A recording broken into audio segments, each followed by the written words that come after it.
ദൈവനാമത്തിന് മഹത്വമുണ്ടാകട്ടെ. നാളുകൾ വളരെ കുറവാണല്ലോ, പലരും പല സ്ഥലങ്ങളിലേക്ക് പോയിരിക്കുകയാണ്.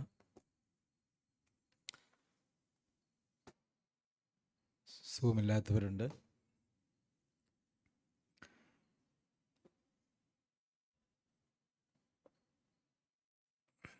നമുക്ക് അപ്പസ്തോല പ്രവൃത്തികൾ 6-ാം അധ്യായത്തിൽ നിന്നും തുടർന്ന് മറ്റ് ചില വേദഭാഗങ്ങളിൽ നിന്നും ചില വാക്യങ്ങൾ വായിച്ച് ധ്യാനിക്കാം എന്ന് വിചാരിക്കുന്നു. അപ്പസ്തോല പ്രവൃത്തികൾ 6-ാം അധ്യായം.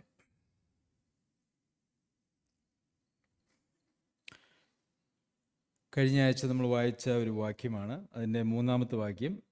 ആകയാൽ സഹോദരന്മാരെ, ആത്മാവും ജ്ഞാനവും നിറഞ്ഞ നല്ല സാക്ഷ്യമുള്ള 7 പുരുഷന്മാരെ. ആത്മാവും ജ്ഞാനവും നിറഞ്ഞ് നല്ല സാക്ഷ്യമുള്ള 7 പുരുഷന്മാർ. അപ്പോൾ അവിടെ നമ്മൾ 2-3 കാര്യങ്ങളാണ് അവിടെ വായിക്കുന്നത്. ആത്മാവ് നിറഞ്ഞവർ, ജ്ഞാനം നിറഞ്ഞവർ, പിന്നെ ഇത് രണ്ടും നിറഞ്ഞിട്ടുണ്ടെങ്കിൽ ഉണ്ടാവുന്നതായിട്ടുള്ള മറ്റൊരു കാര്യമാണ് നല്ല സാക്ഷ്യമുള്ളവർ. അപ്പോൾ അങ്ങനെ ചില ആളുകളെ കണ്ടെത്തണമെന്ന് ഞാൻ കഴിഞ്ഞ ആഴ്ച സൂചിപ്പിച്ചിരുന്നു. അപ്പോൾ എന്താണ് ഈ ആത്മനിറവ്, എന്താണ് ജ്ഞാനം നിറയുന്നത് എന്നുള്ളത് നമ്മൾ മനസ്സിലാക്കേണ്ടത് ആവശ്യമാണ്. പ്രത്യേകിച്ച് ആത്മനിറവിനെക്കുറിച്ചും ജ്ഞാനത്തെക്കുറിച്ചുമൊക്കെ വളരെ വ്യത്യസ്തമായിട്ടുള്ളതും വചനവിരുദ്ധവുമായിട്ടുള്ള ധാരാളം കാഴ്ചപ്പാടുകൾ ഈ കാലഘട്ടത്തിൽ എല്ലാ കാലഘട്ടത്തിലും ഈ ലോകത്തുണ്ടായിരുന്നു എന്നുള്ളത്, അല്ലെങ്കിൽ ഇപ്പോഴും ഉണ്ട് എന്നുള്ളത് നിങ്ങൾക്ക് തന്നെ അറിയാമല്ലോ. ആത്മാവും ജ്ഞാനവും നിറയുക, ആത്മനിറവുള്ളവരായി ജീവിക്കുക എന്ന് വെച്ചാൽ എന്താണ്? നമ്മൾ എഫേസ്യർക്ക് എഴുതിയ ലേഖനം 5-ാം അധ്യായത്തിൽ വീഞ്ഞു കുടിച്ച് മത്തരാവരുത്, അതിനാൽ ദുർനിറപ്പുണ്ടാകുമല്ലോ, മറിച്ച് എന്ത് ചെയ്യണമെന്നാണ് പറഞ്ഞിരിക്കുന്നത്? ആത്മാവ് നിറഞ്ഞവരായി സങ്കീർത്തനങ്ങളാലും സ്തുതികളാലും ആത്മീയഗീതങ്ങളാലും എന്ന് പറഞ്ഞുകൊണ്ടാണ് ആ വേദഭാഗം മുമ്പോട്ട് പോകുന്നത്. അപ്പോൾ ക്രിസ്ത്യാനികൾ, ദൈവമക്കളുടെ ജീവിതത്തിൽ ആത്മാവും ജ്ഞാനവും നിറഞ്ഞവരായിരിക്കണം. അതാണ് ദൈവത്തിൻ്റെ ഇഷ്ടമെന്ന് പറയുന്നത്. എഫേസ്യർക്ക് എഴുതിയ ലേഖനം 5-ാം അധ്യായത്തിൽ അവിടെ ആത്മാവ് നിറഞ്ഞവരായി എന്ന് പറയുന്ന ആ വാക്കിന് അതിൻ്റെ മൂലഭാഷയിലെ ആ വാക്ക് ഒരു പ്രത്യേക കാലത്തിലാണ് അത് ഉപയോഗിച്ചിരിക്കുന്നത്. അതിൻ്റെ പ്രത്യേകത, ആ കാലത്തിൽ അത് ഉപയോഗിക്കുമ്പോൾ അതിൻ്റെ പ്രത്യേകത എന്ന് പറയുന്നത്, അതിനെക്കുറിച്ച് 3 പ്രത്യേകതകളാണ് പറയുന്നത്. ഒന്ന്, അത് ഒരുവനിൽ തുടർമാനമായിട്ട് ഉണ്ടാകുന്നതായിട്ടുള്ള ഒരു കാര്യമാണ്. അതായത് ആത്മനിറവ് ഇല്ലാതിരിക്കുന്നതായിട്ടുള്ള കുറച്ച് സമയം, പിന്നെ ആത്മാവ് കുറച്ച് നിറയുന്ന മറ്റൊരു സമയം, പിന്നെ കൂടുതൽ ആത്മനിറവ് ലഭിക്കുന്നതായിട്ടുള്ള 3-ാമത്തെ സമയം. അങ്ങനെയൊന്നുമുള്ള ഒരു വ്യത്യാസം ആ പ്രയോഗത്തിൽ, ആ ഭാഷയിലില്ല. മറിച്ച് അതൊരു തുടർമാനമായിട്ടുള്ള ഒരു പരിപാടിയാണ്, അല്ലെങ്കിൽ ഒരു ക്രമീകരണമാണ് എന്ന് ആ വാക്ക് ആ കാലത്തിൽ ഉപയോഗിച്ചിരിക്കുന്നതിൽ നിന്നും മനസ്സിലാക്കാവുന്നതാണ്. രണ്ടാമത്, അത് നമ്മളുടെ പ്രവൃത്തിയല്ല, മറിച്ച് അത് ദൈവം ചെയ്യുന്ന ഒരു പ്രവൃത്തിയായിട്ടും അതിനെക്കുറിച്ച് അവിടെ തന്നെ ആ കാലത്തിൽ ഉപയോഗിക്കുന്നത് വഴി സൂചിപ്പിക്കുന്നുണ്ട്. 3-ാമത്തെ കാര്യം, ആത്മാവ് നിറഞ്ഞവരെന്ന് പറയുമ്പോൾ അത് ഒരു കൽപ്പനയാണ്, അല്ലേ? നിങ്ങൾ മദ്യപിക്കരുത്, ആത്മനിറവുള്ളവരായിരിക്കണം, ആത്മാവ് നിറഞ്ഞവരായിരിക്കണം എന്ന് പറയുമ്പോൾ അതൊരു കൽപ്പനയാണ്. അപ്പോൾ അത് തുടർമാനമാണ്, കൽപ്പനയാണ്, ചെയ്യുന്നത് ദൈവമാണ്. ഈ 3 പ്രത്യേകതകൾ ഈ ആത്മനിറവിനെക്കുറിച്ച് ആ ഒരൊറ്റ വാക്ക് അതിൻ്റെ ഗ്രീക്ക് ഭാഷയിൽ ഉപയോഗിച്ചിരിക്കുന്ന കാലത്തിൽ നിന്ന് തന്നെ മനസ്സിലാക്കാനായിട്ട് സാധിക്കും എന്നാണ് അതിനെക്കുറിച്ച് ഞാൻ വായിക്കുകയും മനസ്സിലാക്കുകയും ചെയ്തത്. അപ്പോൾ ഒരു പ്രധാന ചോദ്യം വരുന്നുണ്ട്, ആത്മാവ് നിറഞ്ഞവരായിട്ടാണോ നാം നമ്മുടെ ഈ ലോകത്തിലെ ജീവിതത്തിൽ ജീവിക്കുന്നത്, അല്ലെങ്കിൽ ഈ ആത്മനിറവിൻ്റേതായിട്ടുള്ള പ്രത്യേകതകൾ, ഫലങ്ങൾ അത് എന്തൊക്കെയാണ് എന്ന് നമ്മൾ പഠിക്കേണ്ടതും മനസ്സിലാക്കേണ്ടതും, അങ്ങനെ ഒരു ജീവിത ശൈലിയിൽ നാം ആകുന്നതിന് ഏറ്റവും അത്യാവശ്യമാണ് എന്ന് നമുക്കറിയാമല്ലോ.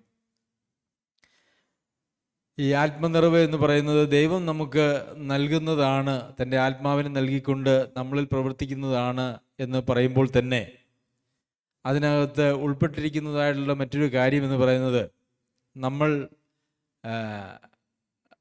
നമ്മളിൽ ആത്മാവിനെ ഒരു വലിയ ഒരു ആത്മപകർച്ച നമ്മളിലേക്ക് നൽകി നമ്മെ അങ്ങ് നിറയ്ക്കുന്നു എന്ന തരത്തിലല്ല, മറിച്ച് നാം നമ്മെ തന്നെ ആത്മാവിൻ്റെ പ്രവർത്തനത്തിന് നമ്മുടെ ജീവിതത്തിൻ്റെ സമസ്ത മേഖലകളും തുറന്നു കൊടുക്കുക എന്നുള്ളതാണ് അവിടെ അർത്ഥമാക്കിയിരിക്കുന്നത്. കാരണം ദൈവം തൻ്റെ ആത്മാവിനെ പരിധി കൂടാതെയാണ് നമുക്കെല്ലാവർക്കും നൽകുന്നത്. ആത്മാവിൻ്റെ ശക്തി അവൻ്റെ അളവറ്റ ശക്തിയെന്നും ബലത്തോടെ വ്യാപരിക്കുന്ന ശക്തിയെന്നും ഒക്കെയാണ് നമ്മൾ ദൈവാത്മാവിനെ കുറിച്ച് വചനത്തിൽ വായിക്കുന്നത്. അപ്പോൾ ദൈവം അതിന് പരിധിയൊന്നും വെച്ചിട്ടില്ല, പക്ഷെ ദൈവമാണ് തരുന്നത്, പക്ഷെ അതിന് പരിധി വെച്ചിട്ടില്ല. പിന്നെ ആ പരിധി വെക്കുന്നത്, നമ്മളിലുള്ള ആത്മനിറവിൻ്റെ പരിധി തീരുമാനിക്കുന്നത് യഥാർത്ഥത്തിൽ നമ്മൾ തന്നെയാണ്. അതെങ്ങനെയാണ് എന്ന് ചോദിച്ചാൽ, നമ്മുടെ ജീവിതത്തിൽ എല്ലാ മേഖലകളും ദൈവാത്മാവിൻ്റെ നിയന്ത്രണത്തിന് വേണ്ടി നാം യാതൊരു വ്യവസ്ഥകളുമില്ലാതെ തുറന്നു കൊടുക്കുമ്പോൾ ആത്മനിറവ് എന്ന് പറയുന്നതായ ആ ഒരു അനുഭവം നമ്മുടെ ജീവിതത്തിലുടനീളം ഉണ്ടാകുവാനായിട്ട് സാധിക്കും. ഇവിടെ ആകയാൽ സഹോദരന്മാരെ, ആത്മാവും ജ്ഞാനവും നിറഞ്ഞ നല്ല സാക്ഷ്യമുള്ള എന്ന് പറയുമ്പോൾ ആത്മനിറവ് എപ്പോഴെങ്കിലുമൊക്കെ ഉണ്ടായിരിക്കുന്ന, അല്ലെങ്കിൽ കൂടെ ഉണ്ടായിരിക്കുന്ന, അല്ലെങ്കിൽ സഭായോഗങ്ങളിൽ ആത്മനിറവ് ഉണ്ടാകുന്ന ആളുകളെ എന്നല്ല പറഞ്ഞിരിക്കുന്നത്. അത് അവരുടെ ജീവിതത്തിൻ്റെ ഒരു രീതിയും സ്വഭാവവുമായിരിക്കുന്ന ആളുകളെ തിരഞ്ഞെടുക്കണമെന്നാണ് പറഞ്ഞിരിക്കുന്നത്. ശരി, ആത്മാവ് ജ്ഞാനം, അങ്ങനെ അപ്പസ്തോലന്മാർ അവരോട് പറഞ്ഞു, നിങ്ങൾ ആത്മാവും ജ്ഞാനമുള്ളവരെ തിരഞ്ഞെടുത്ത് കൊണ്ടുവരും എന്ന് പറഞ്ഞു. അപ്പോൾ അവർ എങ്ങനെയുള്ളവരെയാ തിരഞ്ഞെടുത്ത് കൊണ്ടുപോയത്?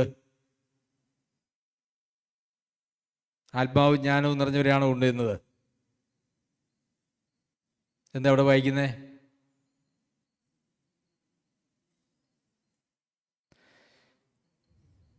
അഞ്ചാം വാക്യം, പരിശുദ്ധാത്മാവും വിശ്വാസവും പരിശുദ്ധാത്മാവും നിറഞ്ഞ പുരുഷനായ സ്തെഫനോസ്, അങ്ങനെയാണ് പറയുന്നത് അല്ലേ. അപ്പോൾ ആത്മാവും ജ്ഞാനവും നിറഞ്ഞവരെ നിങ്ങൾ തിരഞ്ഞെടുത്ത് കൊണ്ടുവരാൻ പറഞ്ഞു. അവർ തിരഞ്ഞെടുത്ത് കൊണ്ടുപോയത് ആരെയാ? വിശ്വാസവും പരിശുദ്ധാത്മാവും നിറഞ്ഞ ആളുകളെ. അപ്പോൾ അതിൻ്റെ അർത്ഥം എന്താ?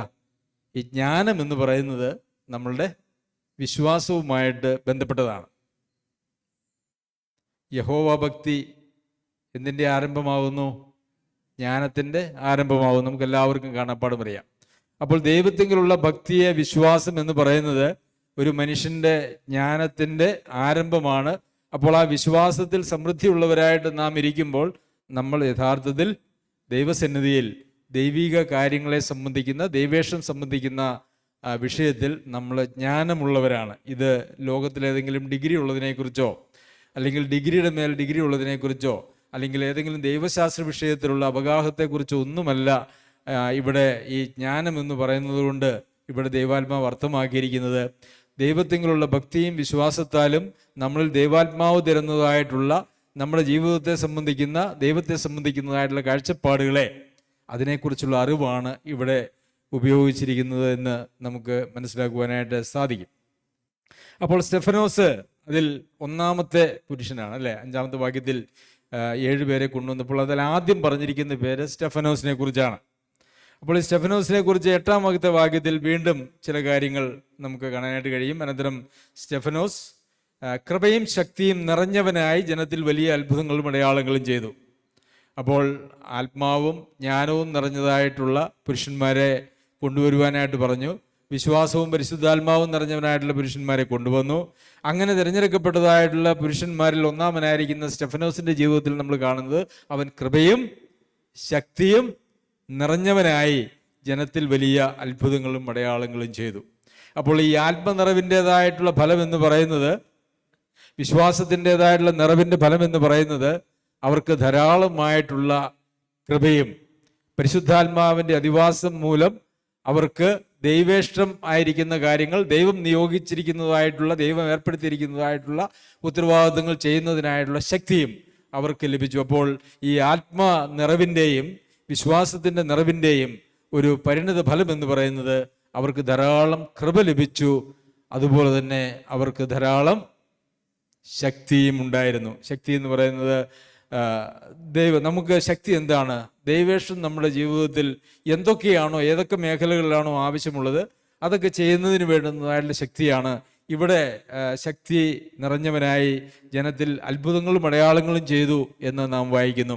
അപ്പോൾ അങ്ങനെ കൃപയും ശക്തിയും നിറഞ്ഞവരായിരിക്കുന്ന ആളുകൾക്ക് ആ സമയത്ത് സ്റ്റെഫനോസിനെ കുറിച്ച് ഉദ്ദേശിച്ചിരിക്കുന്നതായിട്ടുള്ള കാര്യം അങ്ങനെ ചിലതായിരുന്നു, അത് ചെയ്തു. എന്നാൽ പിന്നീട് ഇനി ഈ കാലഘട്ടത്തിൽ അതിൻ്റെ പ്രസക്തികൾ വ്യത്യസ്തമാണ് എന്നുള്ളത് നമുക്കറിയാമല്ലോ. അപ്പോൾ ആത്മീകമായിട്ടുള്ള ശുശ്രൂഷകൾ, അതല്ലെങ്കിൽ ദൈവം നമ്മെക്കുറിച്ച് ഉദ്ദേശിക്കുന്നതായിട്ടുള്ള കാര്യങ്ങളൊക്കെയും ചെയ്യണമെങ്കിൽ ഈ കൃപയും ശക്തിയും നിറഞ്ഞവനായി തീരണം. ഈ കൃപയും ശക്തിയും നിറഞ്ഞവരായിട്ട് നാം തീരണമെങ്കിൽ നമ്മളിൽ എന്തുണ്ടായിരിക്കണം? ആത്മാവും പരിശുദ്ധാത്മാവും ജ്ഞാനവും, അല്ലെങ്കിൽ പരിശുദ്ധാത്മാവും വിശ്വാസവും നമ്മളിൽ ഉണ്ടായിരിക്കണം. അപ്പോഴാണ് ദൈവേഷ്ടപ്രകാരമുള്ള ഒരു ജീവിതം നയിക്കുവാനായിട്ട് സാധിക്കുന്നത്. സ്റ്റെഫനസിനെ കുറിച്ച് വീണ്ടും 10-ാമത്തെ വാക്യത്തിലേക്ക് വരുമ്പോൾ, എന്നാൽ അവൻ സംസാരിച്ച ജ്ഞാനത്തോടും ആത്മാവോടും എതിർത്ത് നിൽപ്പാൻ അവർക്ക് കഴിഞ്ഞില്ല. അപ്പോൾ സ്റ്റെഫനോസ് സംസാരിക്കുന്നു, അത്ഭുതങ്ങളും അടയാളങ്ങളും ഒക്കെ പ്രവർത്തിക്കുന്നു. അങ്ങനെ സ്റ്റെഫനോസ് വലിയ കാര്യങ്ങളൊക്കെ ചെയ്ത് അവരോട് സംസാരിച്ചു. അപ്പോൾ സ്റ്റെഫനോസിൻ്റെ ജ്ഞാനത്തോടും ആത്മാവോടും എതിർത്ത് നിൽപ്പാൻ അവർക്ക് കഴിഞ്ഞില്ല. ആർക്ക് കഴിഞ്ഞില്ല? യഹൂദന്മാരായിട്ടുള്ള ആളുകൾ ക്രിസ്തീയ മാർഗത്തിനെതിരെ വലിയ കൊലവിളിയുമായിട്ട് ആദ്യം അവർ ചെയ്തത് വാദപ്രതിവാദങ്ങളാണ്. പിന്നീടാണ് കൂടുതൽ പീഡനങ്ങളിലേക്കുമൊക്കെ അവർ തിരിഞ്ഞത് എന്നുള്ളത് നമുക്കറിയാം. അവർ സംസാരിച്ച ജ്ഞാനത്തോടും ആത്മാവോടും, അല്ലെങ്കിൽ ആ വിശ്വാസത്തിൻ്റെ വചനത്തോടും അവരിലുള്ളതായിരിക്കുന്ന ആത്മാവോടും അവർക്ക് എതിർത്ത് നിൽക്കാനായിട്ട് കഴിഞ്ഞില്ല. കാരണം ഒരു സൈഡിൽ ആരാ നിൽക്കുന്നത്? ദൈവാത്മാവിൻ്റെ ശക്തി എന്ന് പറഞ്ഞാൽ നമുക്ക് ആർക്കും ചിന്തിക്കാൻ കഴിയാത്തതായിട്ടുള്ള ശക്തിയാണ് ദൈവാത്മാവ് ആത്മീയ കാര്യങ്ങൾക്ക് വേണ്ടി ദൈവമക്കൾക്ക് കൊടുക്കുന്നത്. അതിനോട് എതിർത്ത് നിൽപ്പാൻ ഈ ലോകത്തിൽ ആർക്കും കഴിയുകയില്ല. ഒരുപക്ഷെ ശരീരത്തെ കൊല്ലുവാനായിട്ട് കഴിയാം. അനേകം ആളുകൾ അങ്ങനെ കൊല്ലപ്പെട്ടിട്ടുണ്ട്. ഈ സ്റ്റെഫനോസിൻ്റെ കാര്യത്തിലും നമ്മൾ മുമ്പോട്ട് വായിച്ച് പോകുമ്പോൾ അവിടെയും തന്നെയും കല്ലെറിഞ്ഞ് കൊല്ലുന്നതായിട്ട് നമുക്ക് കാണുവാനായിട്ട് സാധിക്കും. എന്നാൽ മനുഷ്യൻ്റെ ശരീരത്തെ കൊല്ലാം, മനുഷ്യനെ കൊല്ലാം, അവനിൽ പ്രവർത്തിക്കുന്നതായിട്ടുള്ള ആത്മാവും ജ്ഞാനവും അതിനോട് എതിർത്ത് നിന്ന് അതിനെ തോൽപ്പിക്കുവാനായിട്ട് കഴിയുകയില്ല. കാരണം അതിൻ്റെ ഉറവിടം എന്ന് പറയുന്നത് ആരാണ്? ദൈവമാണ്, ദൈവാത്മാവാണ്. പ്രിയമുള്ളവരെ, ഈ ആത്മാവിൻ്റെ നിറവും ജ്ഞാനത്തിൻ്റെതായിട്ടുള്ള നിറവും വിശ്വാസത്തിൻ്റെതായിട്ടുള്ള സമൃദ്ധിയും ദൈവം നൽകുന്നതായിട്ടുള്ള ശക്തിയും നമ്മൾ യഥാർത്ഥത്തിൽ നമ്മളുടെ ജീവിതത്തിൽ അനുഭവിക്കുന്നവരാണോ എന്നുള്ളതാണ് നാം നമ്മെക്കുറിച്ച് ചോദിക്കേണ്ടതായിട്ടുള്ള കാര്യം. എന്താണ് അങ്ങനെയൊരു ആത്മനിറവിൻ്റെ അനുഭവത്തിലാണോ നാം മുമ്പോട്ട് പോകുന്നത്? എന്താണ് ആത്മാവ് നിറഞ്ഞവരായി എന്ന് പറഞ്ഞാൽ യഥാർത്ഥത്തിൽ എന്തുമായിരിക്കും അവരുടെ ജീവിതത്തിൽ ഉണ്ടാകുന്നതായിട്ടുള്ള വ്യത്യാസം? ഞാൻ നേരത്തെ പറഞ്ഞു, നമ്മുടെ ജീവിതത്തിലുള്ള ആത്മനിറവ് എന്ന് പറയുന്നത് ദൈവം നമുക്ക് നൽകുന്ന പരിശുദ്ധാത്മാവിൻ്റെ അളവിനെ ആശ്രയിച്ചല്ല, മറിച്ച് നമ്മെ തന്നെ ദൈവത്തിലേക്ക്, ദൈവാത്മാവിൻ്റെ പ്രവർത്തനത്തിലേക്ക് നമ്മൾ ഏൽപ്പിച്ചു കൊടുക്കുന്ന ആ ഡിഗ്രിക്കനുസരിച്ച്, ആ അളവിനനുസരിച്ചാണ് ആത്മാവിന് നിറയുവാനായിട്ട് കഴിയുകയുള്ളൂ. നമ്മളിൽ എന്താണ് യഥാർത്ഥത്തിൽ നിറഞ്ഞിരിക്കുന്നത് എന്നൊന്ന് പരിശോധിച്ചാൽ പലപ്പോഴും എന്തൊക്കെയാണ് നമ്മളിൽ നിറഞ്ഞിരിക്കുന്നതായിട്ടുള്ള കാര്യങ്ങൾ? നമ്മളൊരു ദിവസം രാവിലെ എഴുന്നേറ്റാൽ വൈകുന്നേരം വരെ ഉറങ്ങുന്നത് വരെ നമ്മളുടെ ചിന്ത എന്താണോ അതാണ് നമ്മുടെ ഹൃദയത്തിൽ നിറഞ്ഞിരിക്കുന്നതായിട്ടുള്ള കാര്യം. ഹൃദയം നിറഞ്ഞ് കവിയുന്നതാണ് നമ്മൾ സംസാരിക്കുന്നത്, അതുതന്നെയാണ് നമ്മൾ ചിന്തിക്കുന്നത്. അപ്പോൾ നമ്മുടെ ചിന്തകളെ ഒന്ന് പരിശോധിച്ചാൽ, നമ്മുടെ സംസാരങ്ങളെ ഒന്ന് പരിശോധിച്ചാൽ, നമ്മുടെ പ്രവർത്തനങ്ങളെ, കാഴ്ചപ്പാടുകളെ ഒന്ന് പരിശോധിച്ചാൽ എന്താണ് നമ്മുടെ ഹൃദയത്തിൽ നിറഞ്ഞിരിക്കുന്നത്, നമ്മുടെ ജീവിതത്തിൽ നിറഞ്ഞിരിക്കുന്നത് എന്ന് നമുക്ക് മനസ്സിലാക്കാനായിട്ട് കഴിയും. എന്താണ്? നമുക്ക് നമ്മെ തന്നെ ഒന്ന് പരിശോധിക്കാം. എന്താണ് നമ്മിൽ നിറഞ്ഞിരിക്കുന്നതായിട്ടുള്ളൊരു കാര്യം? ഒരുപക്ഷെ ചിലപ്പോൾ ഉപജീവന ചിന്തകളായിരിക്കും. എന്തുടുക്കും, എന്ത് കഴിക്കും, എന്നുള്ളതായിട്ടുള്ള ചിന്തകൾ നമ്മെ ഭരിക്കാനായിട്ടുള്ള സാധ്യതകളുണ്ട്. അതുപോലെ ഈ ലോകത്തിലെ മറ്റ് മനുഷ്യരെക്കുറിച്ച്, നമ്മളുമായിട്ട് ഇടപെടുന്ന ആളുകളെക്കുറിച്ചോ അവരുടെ മനോഭാവത്തെക്കുറിച്ചോ അവരുടെ പ്രവൃത്തികളെക്കുറിച്ചോ ഒരുപക്ഷെ അവരുടെ നല്ല കാര്യങ്ങളെക്കുറിച്ചോ അവരെക്കുറിച്ചുള്ള മോശം കാര്യങ്ങളൊക്കെ നമ്മളുടെ ഹൃദയങ്ങളിൽ നിറയാനായിട്ടുള്ള സാധ്യതകളാണ് ഞാൻ പറയുന്നത്. പിന്നെ നമ്മളിൽ ഒരുപക്ഷെ ചിലപ്പോൾ ചില ഭയങ്ങൾ, രോഗത്തെ സംബന്ധിച്ചോ ഭാവിയെ സംബന്ധിച്ചോ ആയിട്ടുള്ള ആകുലതകളും ഉത്കണ്ഠകളും ഒക്കെ നമ്മളിൽ നിറഞ്ഞിരിക്കാനായിട്ടുള്ള സാധ്യതകളുണ്ട്. ഒരുപക്ഷെ കഴിഞ്ഞ കാലങ്ങളിലെ നമ്മളുടെ പരാജയങ്ങളെക്കുറിച്ചോ നമ്മളുടെ ആശാഭംഗങ്ങളെക്കുറിച്ചോ മോഹഭംഗങ്ങളെക്കുറിച്ചോ ഒക്കെയുള്ള ചിന്തകൾ നമ്മൾ നിറയാനായിട്ടുള്ള സാധ്യതയുണ്ട്. പ്രിയമുള്ളവരെ, അങ്ങനെ നമ്മുടെ ഹൃദയത്തിൽ, നമ്മുടെ ജീവിതത്തിൽ നിറഞ്ഞിരിക്കുന്നതായിട്ടുള്ള കാര്യങ്ങളെല്ലാം മാറ്റിയാൽ മാത്രമേ ഈ ആത്മാവിൻ്റെ നിറവ് എന്ന് പറയുന്നതായിട്ടുള്ള കാര്യം നമുക്ക് അനുഭവിക്കുവാനായിട്ട് സാധിക്കുകയുള്ളൂ. ആരെക്കുറിച്ചെങ്കിലുമുള്ള ഒരു ദോഷമായിട്ടുള്ള ചിന്തയോടുകൂടിയാണ് നാം ഒരു ദിവസം ജീവിക്കുന്നതെങ്കിൽ അവിടെ ആത്മാവിൻ്റെ പ്രവർത്തനമല്ല നമ്മുടെ ജീവിതത്തിൽ ഉണ്ടാകുക, മറിച്ച് നമ്മളുടെ ജഡത്തിൻ്റെതായിട്ടുള്ള ആലോചനകളാണ്.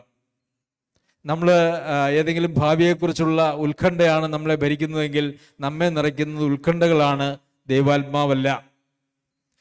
കഴിഞ്ഞ കാലങ്ങളിൽ ഉണ്ടായിട്ടുള്ളതായ ഏതെങ്കിലും തിക്താനുഭവങ്ങളോ പരാജയങ്ങളോ ആണ് നമ്മുടെ ഹൃദയത്തിൽ നിറഞ്ഞിരിക്കുന്നതെങ്കിൽ അവിടെ ആത്മാവിനെ നിറയപ്പെടുവാനായിട്ട് കഴിയുകയില്ല. നാം എന്തിനെക്കുറിച്ച് നമ്മുടെ ജീവിതത്തെ, നമ്മുടെ ഹൃദയത്തെ നിറച്ചിരിക്കുന്നുവോ അത് ആത്മാവിനെ കൊണ്ടാണ് എങ്കിൽ, അല്ല, അത് ആത്മീകമായിട്ടുള്ള കാര്യങ്ങളെ കൊണ്ടാണ് എങ്കിൽ അവിടെ ആത്മാവിൻ്റെ പ്രവർത്തനം ഉണ്ടാകും, ആത്മാവിൻ്റെ ആലോചനകൾ ഉണ്ടാകും, ആത്മാവിൻ്റെ നിറവുകൾ ഉണ്ടാകും. എന്നാൽ അത് മറ്റെന്തെങ്കിലും ഈ ലോകത്തിലുള്ളതോ അല്ലെങ്കിൽ നമ്മുടെ ഭാവനയിലുള്ളതോ ആയ ഏതെങ്കിലും കാര്യങ്ങളെക്കുറിച്ചാണ് നമ്മുടെ ഹൃദയത്തെ നാം നിറച്ചിരിക്കുന്നതെങ്കിൽ ഈ ദൈവാത്മാവിൻ്റെ നിറവ് എന്ന് പറയുന്നത് നമുക്ക് അനുഭവിക്കുവാനായിട്ട് സാധിക്കുന്നതല്ല. ശരി, ആത്മാവ് നിറഞ്ഞവര് എന്ന് പറയുമ്പോൾ യഥാർത്ഥത്തിൽ എന്താണ് ഈ ആത്മാവ് നിറഞ്ഞാൽ നമ്മളിൽ ഉണ്ടാവുന്നതായിട്ടുള്ള വ്യത്യാസം എന്ന് നമ്മൾ ചിന്തിക്കുന്നത് നല്ലതാണ്. എന്താണ് ആത്മാവ് നിറഞ്ഞാൽ നമ്മുടെ ജീവിതത്തിൽ വരുന്നതായിട്ടുള്ള വ്യത്യാസങ്ങൾ? എന്താണ്? ആത്മഫലങ്ങൾ, അല്ലേ? ആത്മാവ് നിറഞ്ഞവനാണ്, എന്നാൽ ആത്മാവിൻ്റെ ഫലമൊന്നുമില്ല എന്ന് പറയാനായിട്ട് കഴിയുമോ? അങ്ങനെ പറഞ്ഞാൽ അതൊരു ശുദ്ധ ഫോഷ്കാണ്. അപ്പോൾ ആത്മാവിൻ്റെ ഫലം നമ്മളിൽ നിറയുന്നുണ്ടോ എന്നുള്ളത് നോക്കിയാൽ ആത്മനിറവിലുള്ള ഒരു ജീവിതമാണോ നാം ജീവിക്കുന്നത് എന്ന് എളുപ്പം മനസ്സിലാക്കാനായിട്ട് സാധിക്കും. എന്താണ് ആത്മാവിൻ്റെ ഫലത്തെക്കുറിച്ച് നമ്മൾ ദൈവവചനത്തിൽ വായിക്കുന്നത്? എന്തൊക്കെയാണ്? സ്നേഹം. അപ്പോൾ നാം ആത്മാവ് നിറഞ്ഞവരാണോ എന്നറിയണമെങ്കിൽ എന്ത് ചിന്തിച്ചാൽ മതി?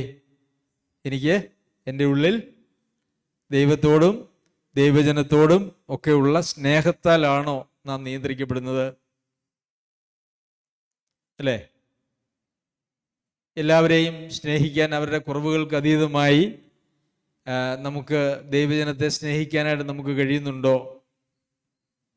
നമുക്കങ്ങനെ ദൈവമക്കളെ സ്നേഹിക്കാൻ കഴിയുന്നുവെങ്കിൽ, അല്ല, നമ്മളോട് വിരോധം കാണിക്കുന്നവരെ, അല്ലെ, ശത്രുക്കളോട് പോലും സ്നേഹം കാണിക്കണം എന്നാണ്, അല്ലെങ്കിൽ ശത്രുക്കളെ സ്നേഹിപ്പിനെന്നുള്ളതാണ് നമുക്കുള്ള പ്രമാണം എന്ന് പറയുന്നത്.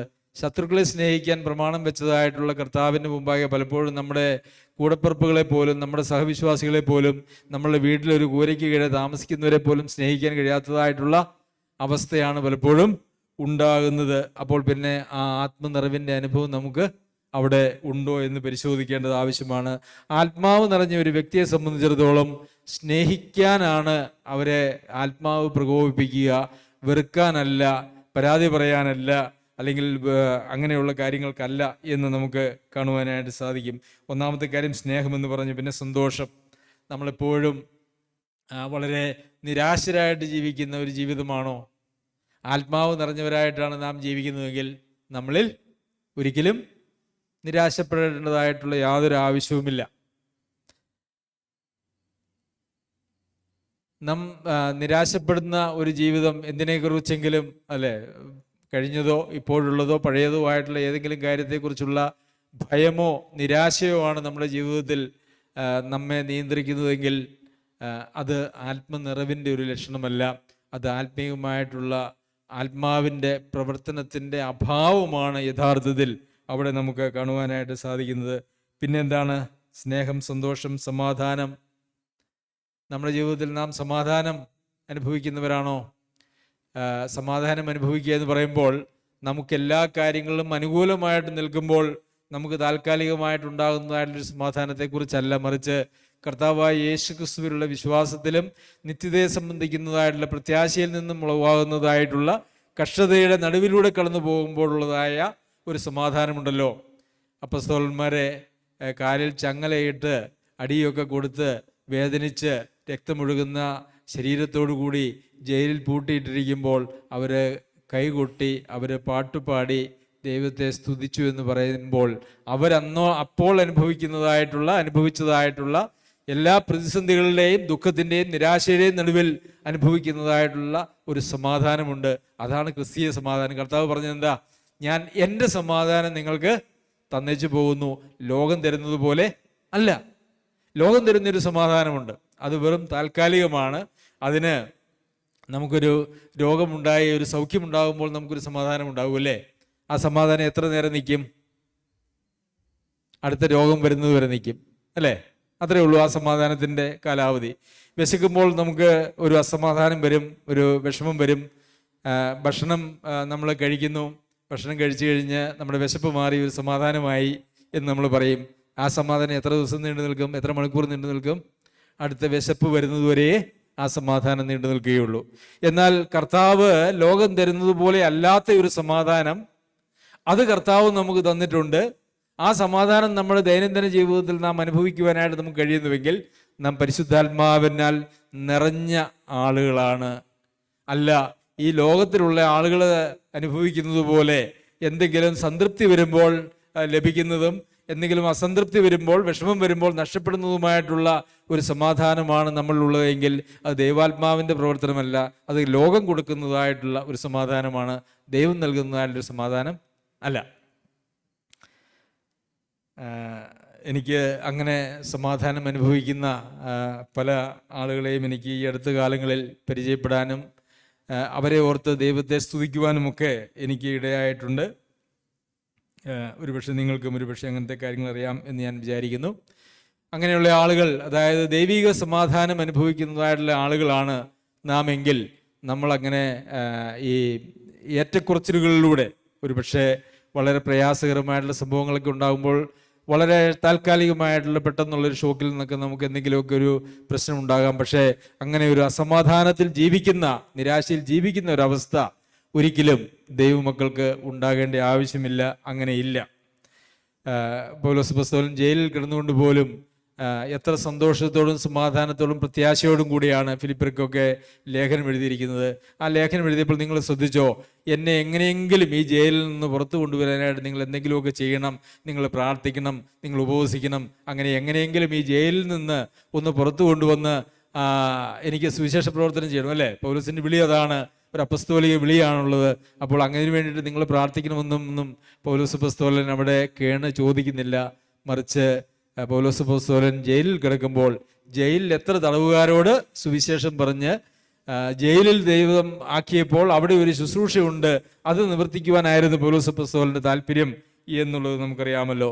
അപ്പോൾ ദൈവം നൽകുന്നതായിട്ടുള്ള, നമ്മുടെ ജീവിതത്തിൽ നൽകുന്നതായിട്ടുള്ള എല്ലാ അവസ്ഥകളും അത് ദൈവം അറിഞ്ഞ് ദൈവ പൈതലിനെ സംബന്ധിച്ചിടത്തോളം ഒരുവന്റെ ജീവിതത്തിൽ ദൈവം നൽകുന്നതായിട്ടുള്ള എല്ലാ അവസ്ഥകളും അത് നല്ലതാണെങ്കിലും, അത് ഒരുപക്ഷെ കഠിനമേറിയ പരിശോധനയുടെ അവസ്ഥയാണെങ്കിലും, അത് സമൃദ്ധിയുടെയും സന്തോഷത്തിൻ്റെയും അവസ്ഥയാണെങ്കിലും, അതെല്ലാം സംബന്ധിച്ച് ഒരു ദൈവത്തിനൊരു പ്രത്യേക പരിപാടിയുണ്ട് എന്നുള്ളതാണ് നമുക്ക് കാണുവാനായിട്ട് സാധിക്കുന്നത്. ശരി, സമാധാനം, ദീർഘക്ഷമ. ആത്മാവ് നമ്മിൽ നിറഞ്ഞിരിക്കുന്നുവെങ്കിൽ നമ്മളിൽ ഉണ്ടാകുന്നതായിട്ടുള്ള ഒരു കാര്യമാണ് ദീർഘമായിട്ട് ക്ഷമിക്കുക. ഈ ദീർഘമായിട്ട് ക്ഷമിക്കാനായിട്ട് ആവശ്യം വരുന്നത് എപ്പോഴാ? കൂടെ നമ്മൾ ക്ഷമിക്കേണ്ടതായിട്ടുള്ള ആവശ്യം വരുമ്പോഴാണ് അല്ലേ?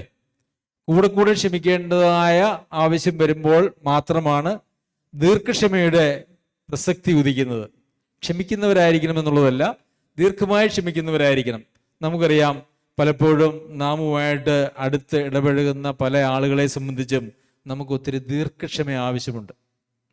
ചിലർ പറയും വെട്ടൊന്ന് മുറി രണ്ട്, അല്ലേ? അതാണ് പൊതുവെയുള്ള മനുഷ്യരുടെ രീതി അല്ലെങ്കിൽ പ്രവർത്തന രീതി എന്ന് പറയുന്നത്.